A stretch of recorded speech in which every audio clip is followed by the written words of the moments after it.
Life is a new sci-fi horror film starring Jake Gyllenhaal, Ryan Reynolds and Rebecca Ferguson amongst a few other people. They play the crew of the International Space Station who come into contact with the first life from Mars, and pretty soon it turns hostile, and now we've got our sci-fi horror movie with this alien hunting the crew on the International Space Station, and they've got to try and survive. I was looking forward to Life ever since I heard the cast, like Jake Gyllenhaal and Ryan Reynolds. I was interested to see those two in a film together because to my knowledge they've not really been in a film together. So I was interested in the cast, but I was also interested in the premise, even though it's been done quite a few times before, like the whole trapped in space thing. And I'm just going to get into it. Life disappointed me. I was not really that thrilled with this film, but what it all boils down to is that the film is not as intense or scary as it wants to be and as it should have been. It's a science fiction horror film about an alien trying to kill the crew of the International Space Station, so obviously it's supposed to be intense, it's supposed to be gripping and riveting and potentially even scary.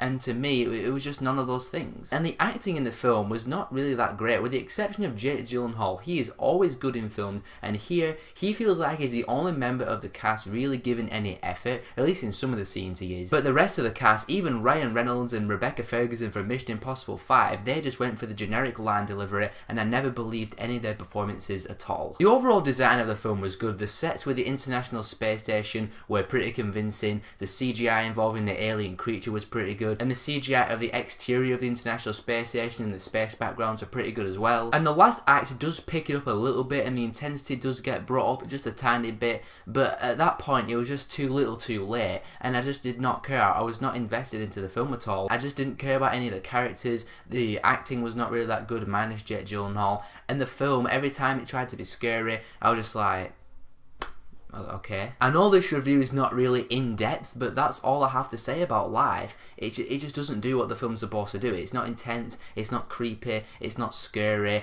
it's not riveting, it's not gripping, the acting's not that good, the CGI is good, but I mean, that's not what this film's about. It's about the scariness of the alien inside the spaceship, and the film just doesn't hit the marks it's supposed to, and because of that, I was disappointed with Life, so I'm going to give it a 2.5 out of 5. Thank you very much for watching the video as always, guys. Let me know in the comments below, what did you think of Life, and if you want to see more of my stuff, click on one of these links, and I'll see you all in the next video.